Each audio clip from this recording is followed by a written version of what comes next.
I hear the harps eternal ringing on the farther shore, as I near those swollen waters with their deep and solemn roar. Hallelujah, hallelujah. Well, hello everyone, and welcome to the interview that we're having today with Alice Parker, who is a fellow of the Hymn Society and someone I'm sure almost all of you are aware of. She's an internationally acclaimed composer, arranger, conductor, and teacher. Many of her published works are arrangements of spirituals, folk songs, and hymns. She's perhaps best known for her collaboration for many years with Robert Shaw, creating arrangements for the many recordings that they did together. But perhaps she's less known, but importantly has a passion for people singing together, and especially for congregations singing hymns, which we'll talk about in a little while today. So, Alice, welcome. It's so nice to have you here and to have the opportunity to chat. Thank you, Michael. It's a pleasure to be here. Well, we have a very good turnout today, and we have 45 people logged on so far. And usually, we get a lot of more people who will watch this later on as a recording. For those of you who are with us in real time, I'll be monitoring the chat. So if you want to make any comments there or ask questions, that would be a good place to do it. You can also use the Q&A, but I think it's better if you just use the chat to ask your questions today. So let's get on with it. So Alice, I think I would love to hear you talk a little bit about how this all started for you, like in your family and in your home environment. How did you get into being interested in music, singing particularly, and church? I was fortunate in the family that I was born into. Both my father and mother were both churchgoers. My father, New England Congregational to the core, with ministers going back in several generations, and my mother was Southern Presbyterian, Scottish background. Her maiden name was Mary Stewart. So we were brought up steeped in Scottish history, if not in the finer points of Presbyterianism. There was no Presbyterian church in the New England town in which I grew up, but there certainly was a congregational church. Anyway, we went to church every Sunday. Mother had worked in the YWCA before she was married in New York City, and had taken some courses at Union Seminary, so she had an abiding interest in the church and in teaching. The kind of courses she took were Sunday school teaching, and in the Bible. Her knowledge of the Bible was great. She could quote reams of it from memory, and so I grew up singing hymns right from the beginning. And we acted out Bible stories. We acted out the Christmas story every year. My two brothers, who were a year and a half apart on either side of me, but above and below. And one of our lovely family stories was my younger brother, who had been assigned the role of Gabriel when he was about 3 and didn't really know what he was doing. And he announced cheerfully, "Mary, you're going to have another baby." Only in the way that he knew about babies was another baby. It was never just singular. Anyway, there were things like that. The Bible was just woven into my childhood in a wonderful way. And I never would have believed how much I'd be using it as an adult. I majored in composition and organ at college, and then went on to graduate school, where I changed over to choral conducting in order to work with Robert Shaw, but also because I didn't like a bit what I was writing. I was being fed 12-tone compositional techniques, and I couldn't see how that impacted on my life at all. Well, before we get too far into your graduate school, I was wondering if we could back up just a little bit to the early church experience. Did you have a role in the church in leading music or participating in music? I started piano when I was 5, and so that by the time I was 10 or 11, I was accompanying hymns in Sunday school. And I gradually switched over to the small organ, which was in the chapel of our church. and couldn't use the pedals, but got familiar with the organ, and I was playing for the high school young people's services.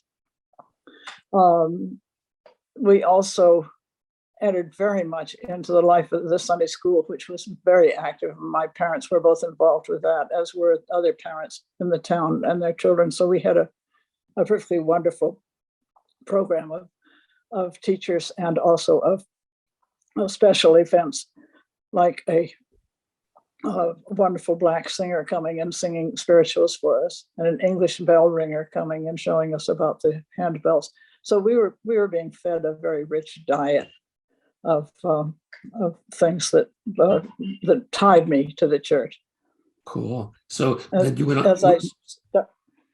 As I started to say, I wouldn't have thought that I would use the Bible so much, but when I got in the work with Shaw and researching hymn texts and finding where the biblical reference was that particular text sprang from, and also looking for texts for myself to set, I found myself just in the Bible often and at great length, making connections between Old and New Testament, and the stories, the way the stories interacted.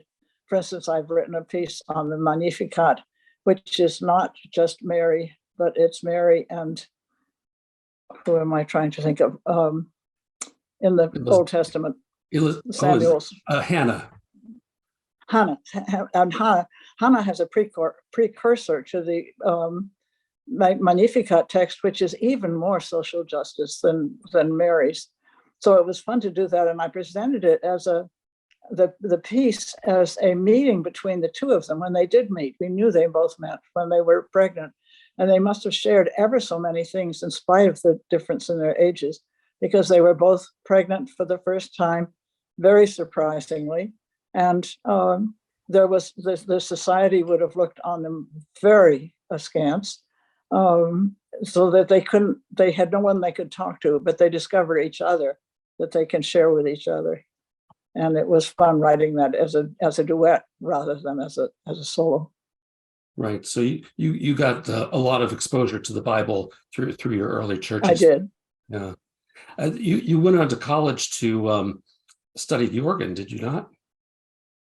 I studied organ when I was in college. I started out on piano, but the organ teacher was just wonderful, and I just loved the literature. I was drowning in Bach all the time I was in college.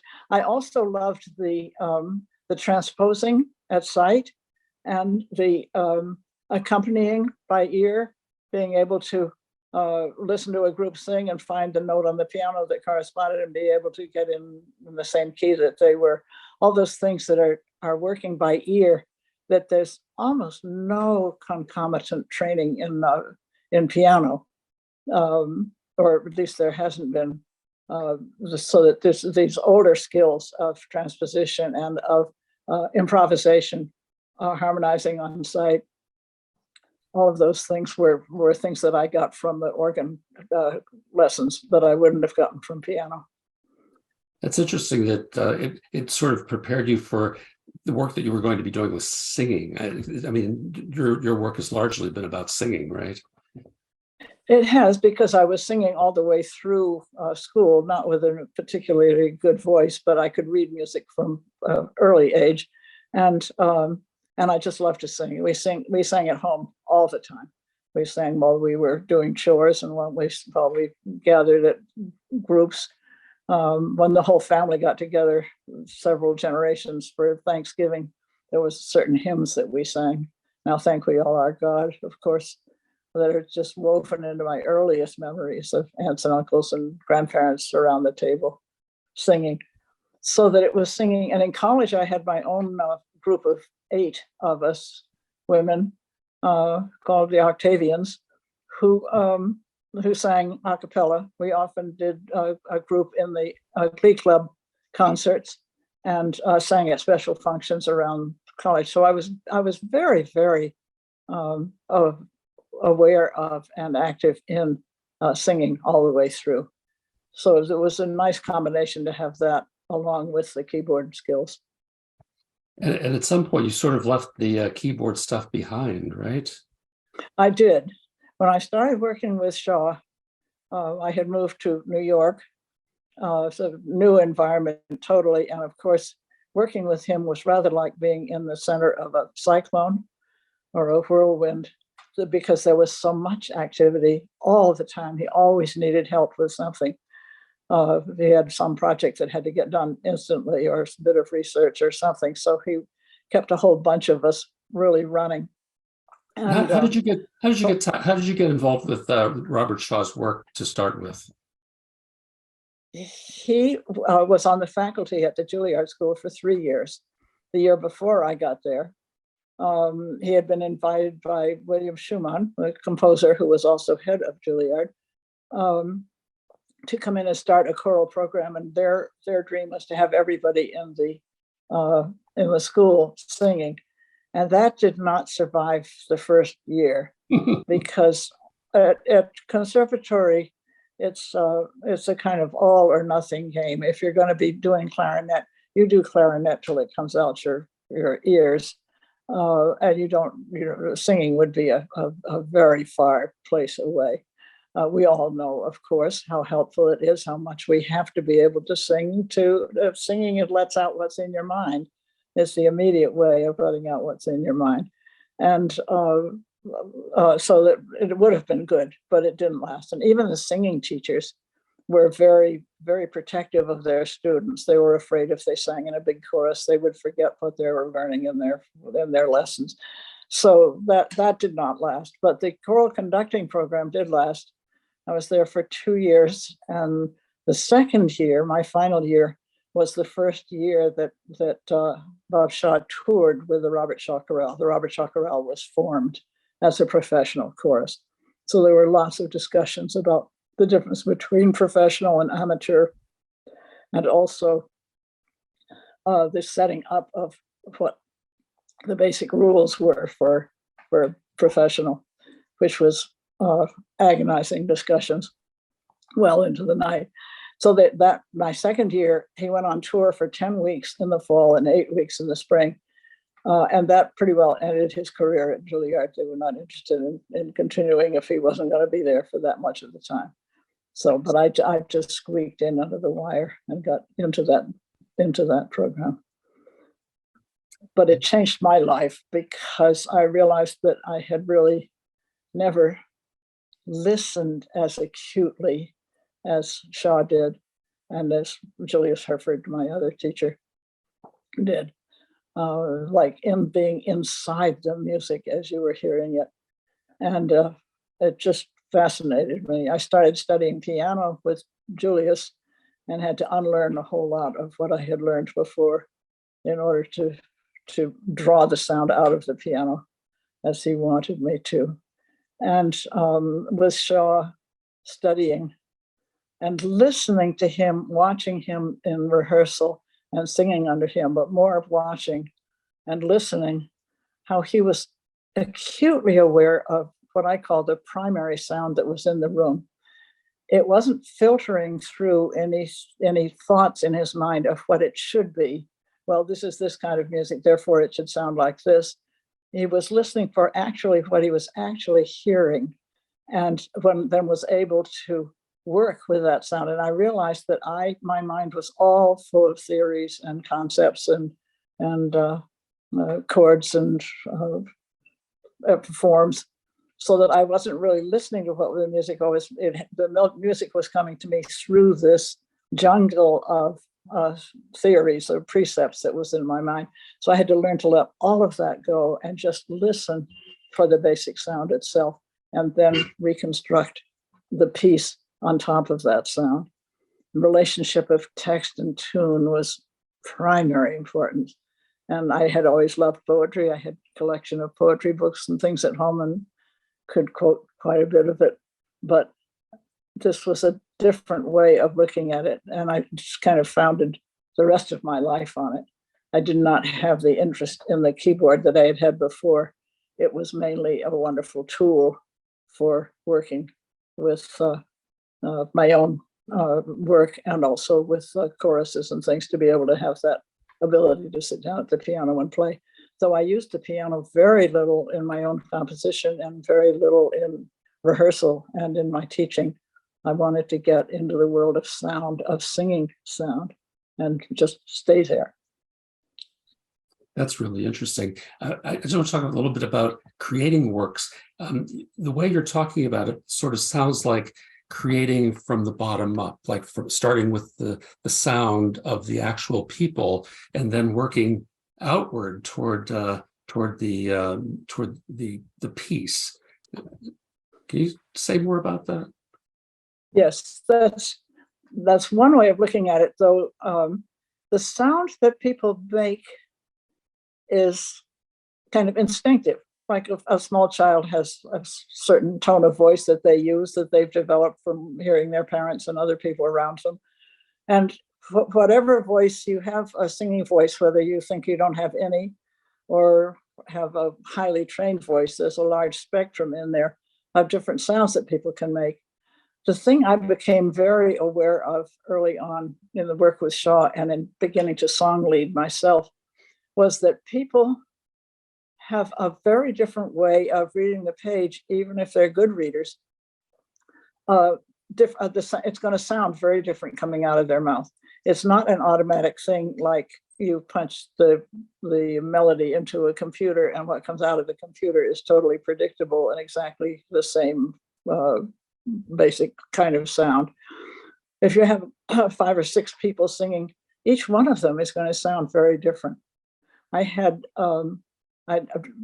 teaching small groups at my home where we would sit about 8 people around a table, and I would ask them to sing one note, and we all could tell right away that there was no way of not being able to distinguish any two voices in that group because they were all so individual. There were so many ways that they could react. So that, for instance, if you are in a congregational setup in a church service and you open the hymnal and ask people to sing, every one of there is going to have a different mental image and a different vocal response to what is on that page. They're not responding to the same thing at all. It looks as if they're singing the same thing, and often they feel as if they have the pitch right and the rhythm right that they are singing it, but that's not the sound. And if you want to get a particular sound or finding the sound that is right for any song, which isn't correct, it is correct to the page, it is correct to the heart of the song. What is the mood of this song? What are you trying to establish through this song? And when you find that, I would sing a song over and over again, pretending I was a grandmother or a teacher or interested bystander or a child, these different voices. And I would pretend that I had just had very bad news, or I had just had very good news, putting it in different emotional contexts. And I would never leave the song that I was thinking of working with until I had an idea about where that song felt best in my particular voice and my particular mental scheme of what was going on in that song. So it's not a question of just reproducing the notes that are on the page in the hymnal. It's how you sing it. And if I could give that an example of what I was feeling with that song to a room full of people, like a church congregation, and I would just sing the first line by myself and ask them to sing it back, I would get a real jumble the first time. Then I would say, listen to what I'm doing and listen to each other and try it again. And about 3 repetitions, they begin really to listen to each other and to what I've done. And we get a unified sound. And when you get a unified sound for that hymn, then we can go on and sing the rest of it. And we can even go on and harmonize and sing different verses because they have a sound that they can attach to that page. We don't think that way. We think that if we have the organ loud enough to support the congregation or dominate it, or the piano or any other instruments, we're supplying what is needed. But actually, we are covering up the very thing the very sound of the voices of that congregation, which is going to be individual because every congregation sounds different from every other one. And every congregation sounds different in different kinds of hymns. The ones that they know the best and love are going to have a different kind of sound than, say, a northern church singing a spiritual where they're not quite sure how they're going to do it, or a southern church singing a Scottish psalter tune that they have adapted widely to their own variety of singing. So it's working in the world of sound rather than in the world of page. And I found myself teaching this over and over again. We get listen, close your eyes and listen. I was just thinking how that affects the experience for people, whether they're listening and singing or just listening. The relationship between those two acts, your ability to experience the song through both the listening and the singing. Is that something that you've talked to people about or thought about yourself? Well, it's primary. We almost don't use our ears in our culture, which sounds crazy because we have so much music around us all the time, but we're not listening into it in this way. This way demands that you give it your full attention. You can't be thinking about anything else. And also that your ears are open and your heart is open to the other people around you. So if you're really listening to what the other people in the room are doing and adding your voice into that mix of sound, you begin to get a communication which is heartfelt. It has a lot to do with mood and with letting loose the inner spirit of this particular hymn. For instance, many hymns are dances. And I remember people being astonished when I said that, particularly in churches where they don't encourage dancing. But they're all based on dances. And as I say, the music can't tell whether it is sacred or secular. The words make that distinction, or the place, how we use the music. But the dance has to be there. If you take the dance out because it's sacred, you're taking out the expressive quality of the music, and it's just plain dull. It may be correct to the page, but dull. But if you have the dance there, one of my favorite examples that I used when I was working with a lot with different church congregations, who I would just be seeing once in the service. I would take the sermon time if they were generous enough to offer it, and sing 3 or 4 hymns with the congregation. And one of the ones I always liked to use was, "Come thou almighty King." And I would ask the congregation to sing that, which they were happy to do because they knew it very well. And when it finished, I said, well, that's very correct, but I'm not particularly moved by it. Suppose I sing you the melody at the way it would have been sung at the time that it was written, and it's dated 1790 or something like that. And I ask if anybody has anything connected with that date in music, and somebody will answer, well, Mozart was living. And I say, exactly. So listen to this. Tiaram dum tiaram dim dum tiaram dum tariam dim bum rum bum bum bum. Can you hear instruments playing that? Well, yes, of course. It's a minuet. I said, sing that song as if it's a minuet. You don't have to change anything. It doesn't take rehearsal. It doesn't take anything. But sing, "Come thou almighty King." And they start doing that, and all of a sudden they're all swaying back and forth, and the whole room is dancing. And the song has this quality of reaching out and enfolding the whole group so that we are all part of one mechanism. We are not just sitting as separate human beings in our pews, reproducing the sound. It's just a lovely thing when that happens, when people start listening and they're aware of the kind of sound that they should hear the moment they open the book and see that song They think, oh, that's the one that has that lovely minuet. Or that's the one that is so sad I can hardly get through it. Or that's the one that is such profound faith. I just can feel the depth of it, how firm a foundation.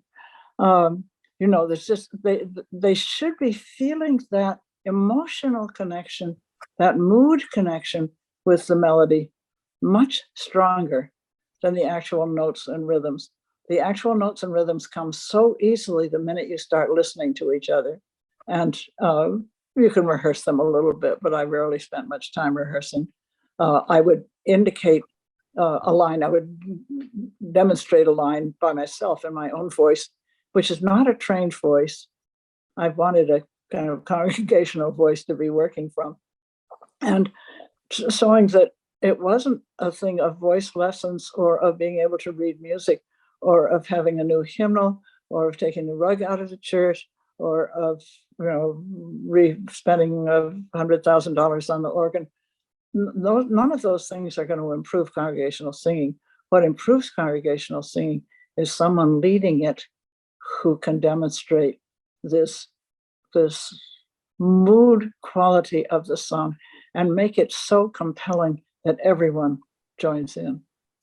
And all of a sudden, one of the things so striking about the congregation, all of a sudden the congregation is a choir. It's not just a congregation of separate people. Excuse me, go ahead. No, that's okay. One of the things that's so striking to me, the way you're talking, is the impact of the music itself. It's frequently when we talk about congregational singing, we're focused on the text, and rightly so. We'll get back to that in a moment. But I'm just struck by the way that you are talking about allowing people to let the music flow out of them and the meaning that's connected simply to the music itself. It's that meaning thing is something that our children never make that mistake. They always are singing and dancing or smiling or going to sleep or whatever with whatever the music is telling them underneath. And we get that educated out of us somehow as grown-ups, and particularly if we go technically into the field. There's so much theory, so much stuff that we have to learn that is almost all based on the page. And the page has no sound.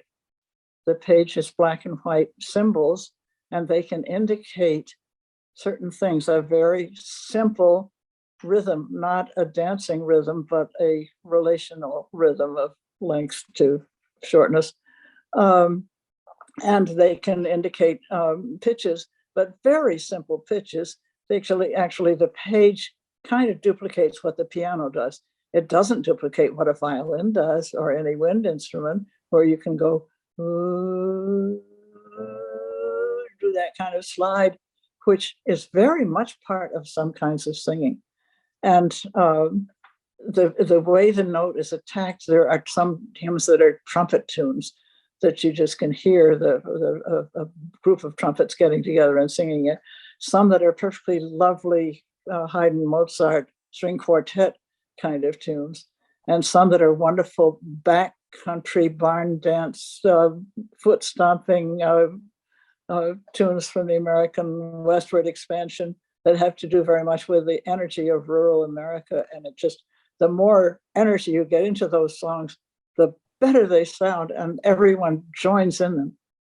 I've often thought that there are certain songs from that tradition that would have been sung in the great gatherings along the riverbanks, where they would set up a pulpit that was raised above the crowd, and there would be a crowd of maybe thousands or hundreds that gather together, and the joy of singing those 19th century gospel hymns with those refrains that come out that everyone can join in on, and just this wholehearted bodily response to the singing. It's not just the voice, it's the whole body. I sometimes think that if I'm singing well, I'm using every kind of communicative device that's possible in my body. And my spirit, my mind, my hearing, my intelligence, my imagination, all the different moods that are possible. I'm using all of that because I'm trying to allow the music to wake up a response in me that is calling forth my total attention. When we think about meditation or something, you think of sinking, clearing your mind out of other things so that there's just, you have a open field, and you let this song come in, and the song creates everything into its orbit. It takes it all in so that you can't think of anything else. And the song becomes so absorbing. It's like a magnet. It attracts people in. I often have people point out to me at the end of a church service or to each other, did you go see old Mr. So-and-so? He never sings, and he was singing on that one. They sing, they don't realize they're singing because the song pulls them in because it is so strong. Now, I'll do one more visual picture or analogy of something that comes in my mind. I'll never forget when I saw for the first time in a physics class some iron filings on a piece of paper, and then bringing a magnet close, and the way they all go and line up exactly in the lines of force from the magnet. The hymn does that same kind of thing. And just as quickly, the sound reaches us through our ears and goes instantly to our central nervous system. It doesn't have to get translated through anything else. It's not a question of our rational minds at all. It's instantaneous. I love to test this with babies. I would sing, make any kind of a sound to a baby, imitate the sound that the baby is making. And there's instantly, you can see their eyes focus, and they're communicating. They don't have the means yet for words or anything like that, but they get this right from the beginning, this sense of communicating. We have somehow, with all of the music that's around us, lost the art of doing it ourselves. We haven't lost it, it's just hiding. Of doing it ourselves and doing it in a way that draws everyone into it, so that we really are becoming, as we sing together, one body, as we often preach that we should be, but we really rarely get a chance to act it out the way we would if we sang right. So would you say that music precedes language? Oh, that's a lovely question. It's hard to know. I think that in every small life, there's a reproduction of that process. And what the baby hears is the voices of those familiar, and will recognize evidently from within the womb, will recognize the mother's voice or the father's voice or a familiar voice. And then as they grow, they discover they can make all kinds of sounds, and they start with a very limited pitch frame of work. And as they grow along according to what they have heard, they expand their possibilities, and they can make more and more sounds, more and more vowels, more and more consonants. And they love that whole process of imitating. And the songs, the children's songs that we sing with them, the nursery rhymes and things like that, are often the primers for teaching that kind of response back and forth. But if the parents and older children are singing with the younger ones, they suddenly get this whole thing that nobody has to teach them. Nobody has to teach a baby how to sing. They're born knowing how to sing.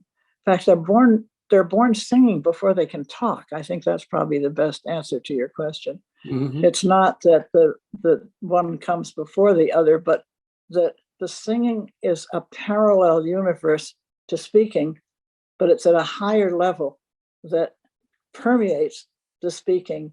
And for the speaking can have all different kinds of sounds and not do that unifying thing that the singing can do. The minute you sing, we get this pulling together of the sounds of the words into what the song is demanding. And the words take on a particularly communicative aspect. Well, this is probably a good place to ask then about the relationship between the text and the tune, and how you think about that when you're leading or when you're creating.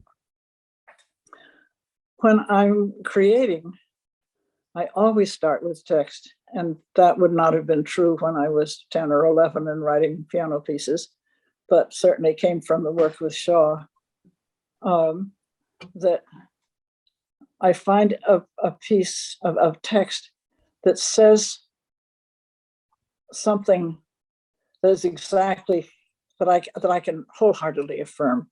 I can't just set anything. I can't set the phone book. But I'm always looking. I'm always hunting for songs that are right for a particular occasion or a particular mood or a particular community need. And it's amazing how many songs there are that are possible. And it's amazing how few ones that are actually apt, that are exactly right. So I'm hunting, and from my own way of working, when I find a text that I want to work with, I'll research it. Very often our hymns are truncated from a longer version that the other verses have disappeared. So if you do a little research, you can find them and see if there's anything that you would like to add back in, or if there are too many verses. Our congregations don't sing 5 and 6 and 10 verses of hymns these days. So sometimes you have to leave some out, but which ones leave out and what's the order?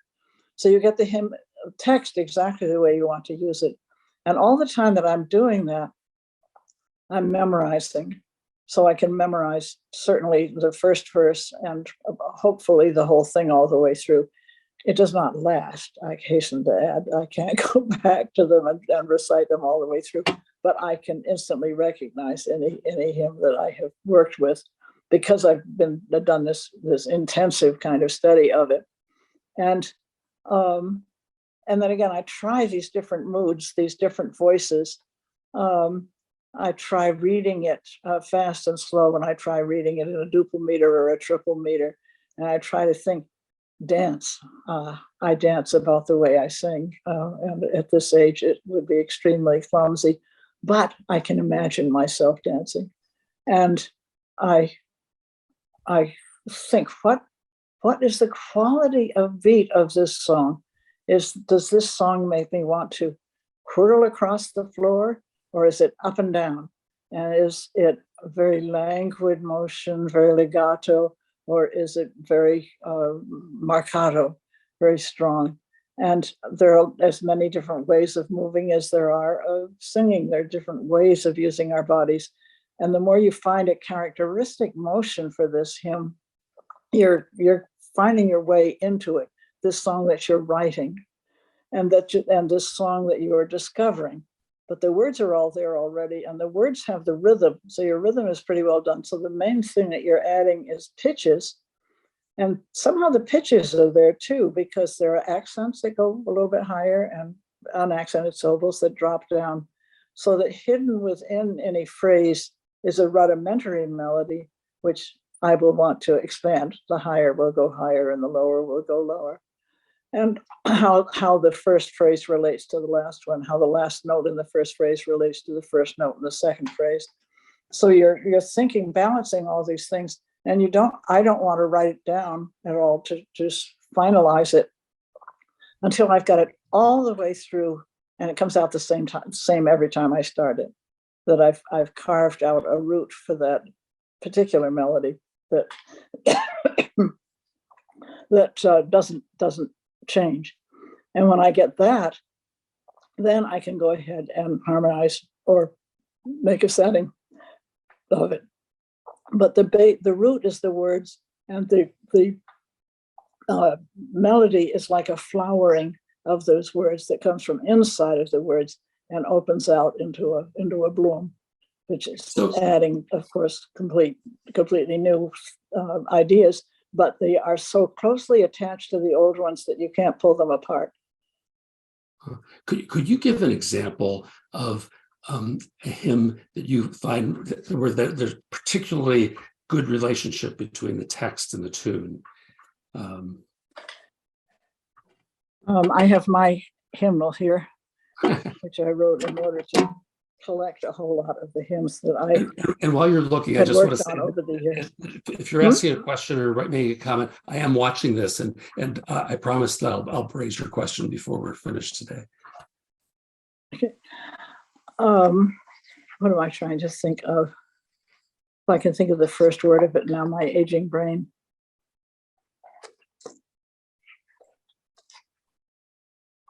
That's the trouble with trying to think of a particular one. Well, Oh, here's not the one I was thinking of before, but I wrote a little mass. I've struggled with the whole concept of mass because I didn't grow up in a liturgical church, so I was not familiar with those texts and with the idea. And I've never really wanted to set one because I don't have that emotional connection with it from when I was little.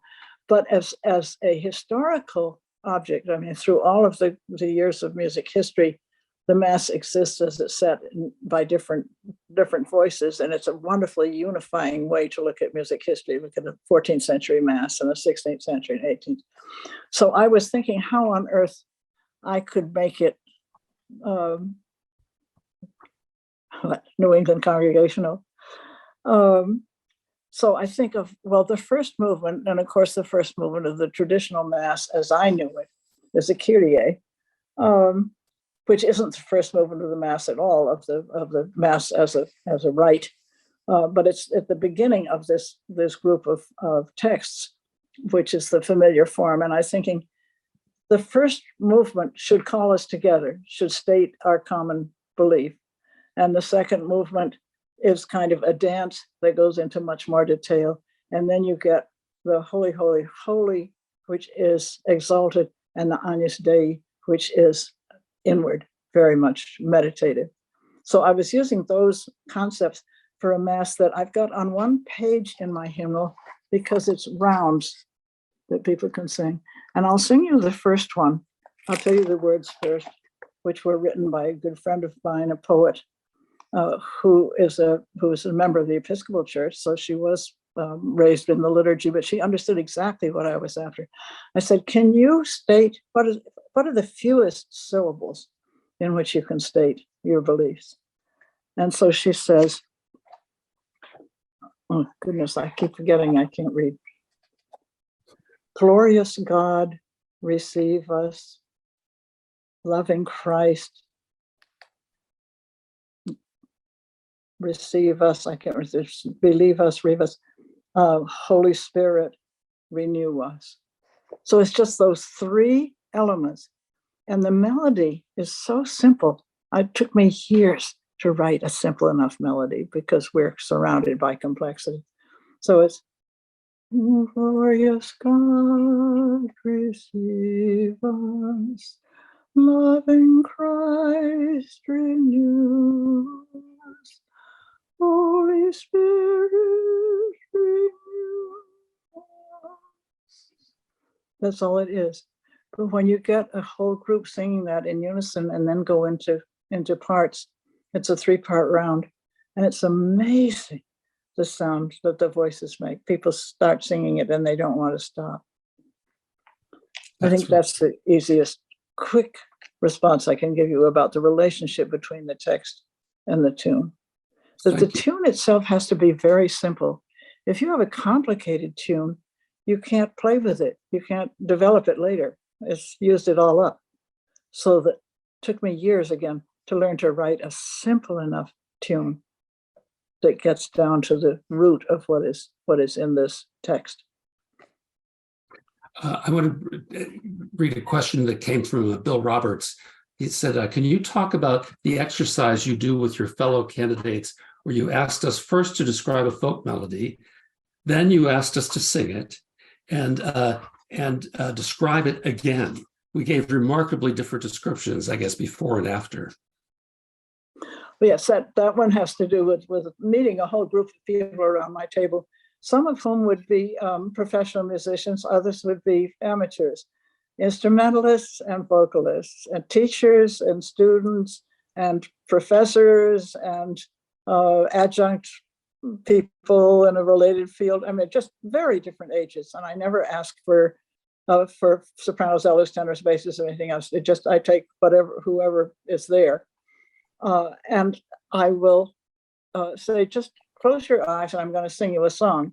And I start to sing a folk song that they may or may not know. Again, trying to think of an example here. Black, black, black is the color of my true love's hair. Now I'll sing it all the way through, and then I'll say, what did you hear? Just tell me in one or two words. And almost always the sound I get back was, oh, sadness, or love, or longing, or words like that. And then I say, all right, now open the little folk song, the book that's in front of you, and look it on the page. What do you see? And they will start talking about phrases and things. And I'll say, no, what do you see? What do you actually see? You're talking about what the sounds, what the marks represent.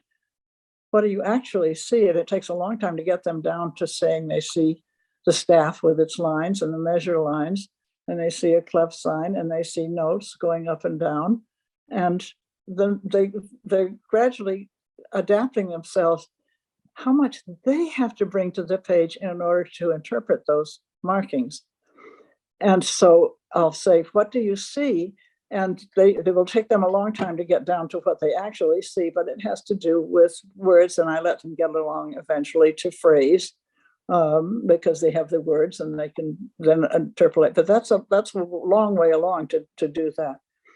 And I write down these words in two columns, and the first column is all emotions, and the second column is all fact. And I say, what we teach are the facts, but that's not the song. And the more we are concerned with teaching the facts, the farther away the emotions go. So that we get less and less able to make the song meaningful to people as they sing it. You don't have this problem with children, because children refuse to work with the facts. They don't get led astray. You either make the song enticing to them or they don't sing it. Yes, it is just amazing, that difference between what we see. We've all been taught that reading music is what we need to do, but reading music is reproducing the black blobs, as I call them, has no meaning at all.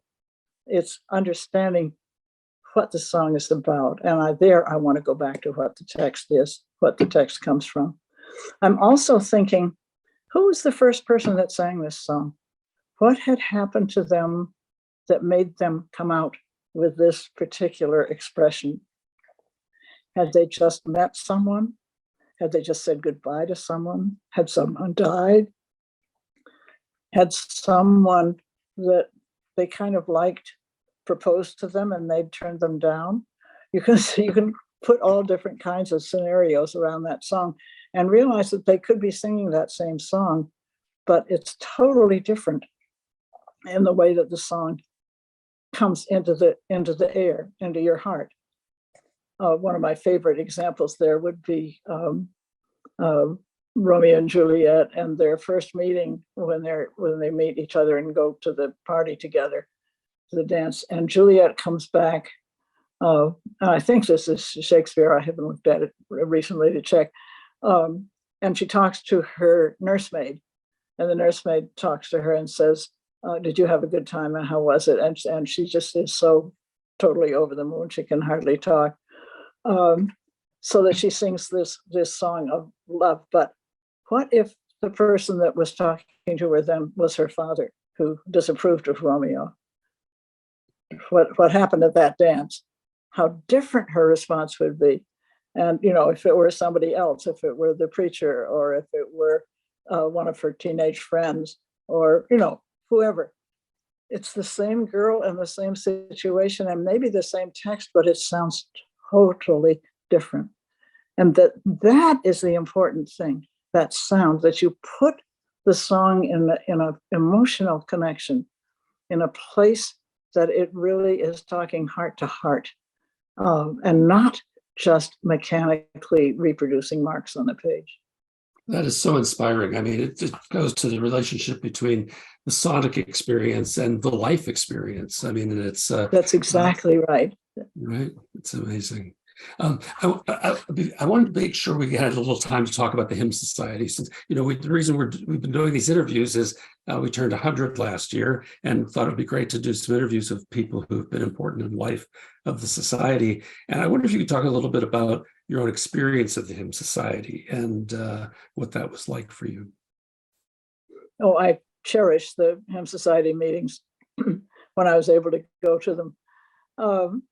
There's just such a wonderful group of people who are all attracted to this art form, and we are just as different as we could be.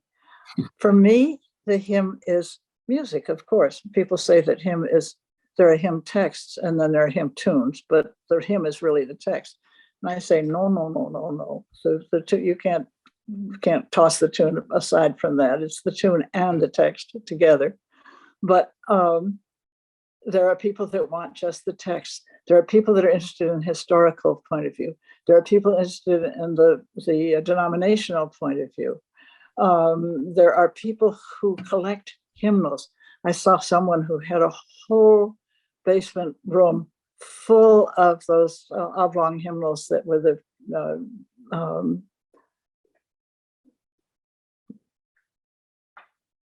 I'm blocking, of course, hymnals that they sang in the 18th century with the shape notes.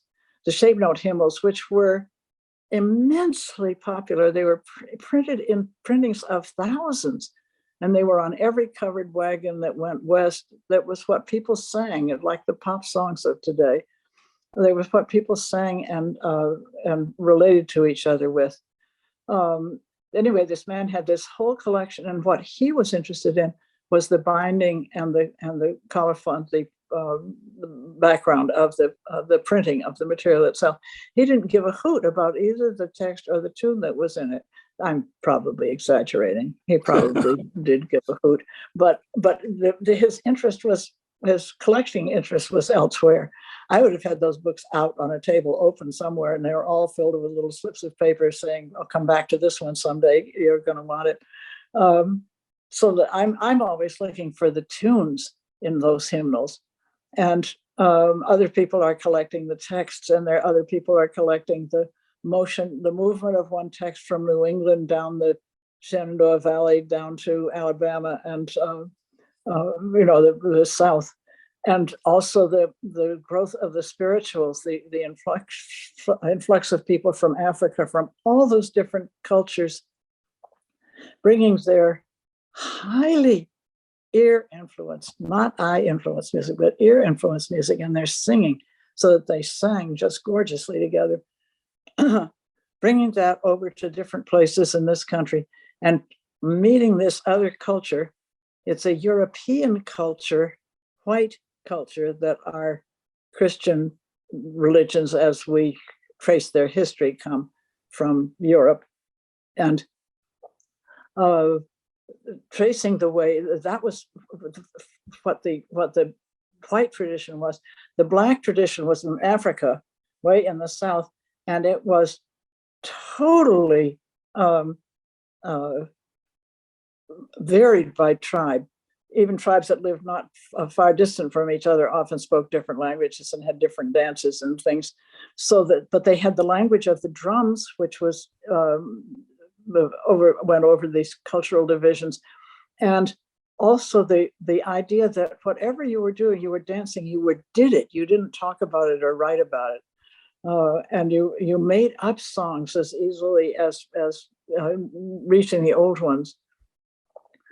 So that there was this tradition in Europe, which, when we think of the Haydn, Mozart classic concept, is very much concerned with paper and with rules and with people who were transcendent composers. Bach, who is the ultimate at combining polyphony and monophony of the one voice and the many voices, harmony and melody. You get this highly sophisticated working out of a theory, and Africa, which is the opposite, which is the doing of it. And I think the thing that happened when those two combined, when the Blacks came here and met this white culture, is that it opened up the white culture enormously, and with these elements of what they brought with them from the Black. And also it changed back the other way, that some of the white sophistications were going into the Black music. So it was mixing together, but that the way those two cultures interacted is just endlessly fascinating to look at it. And the richness, again, of this emotional experience that the Blacks could not sing without involving their bodies and without involving their whole minds. And so when they tell the Bible stories, for instance, they're acting them out.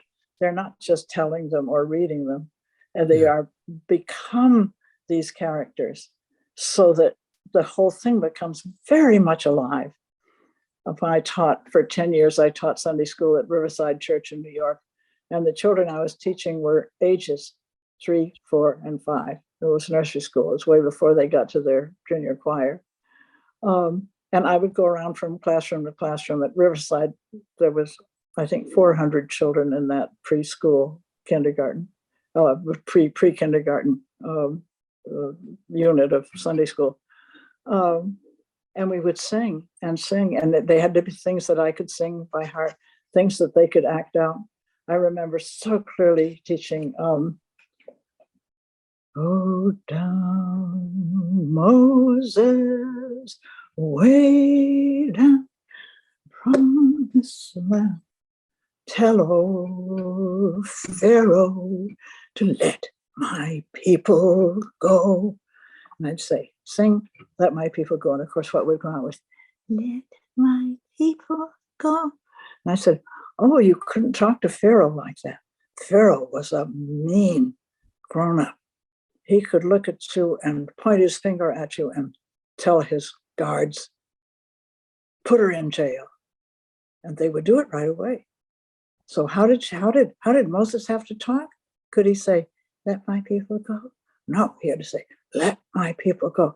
And at some point I said, 'Use your faces too. Make little lines come in your forehead.' And all these little eyes were turning inward and upward, trying to see the little lines in their own forehead. I wished I had a camera on my shoulder but when they sang that song, there was no doubt that they were demanding that Pharaoh let my people go. And it was such fun teaching that wholehearted response. I wasn't teaching notes and rhythms. I wasn't teaching words.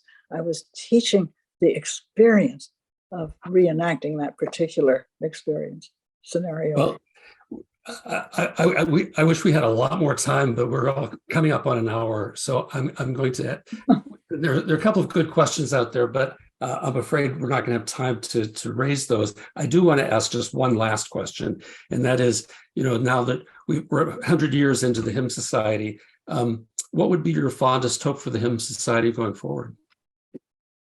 Oh, I think this recent emphasis on congregational singing is exactly what we need.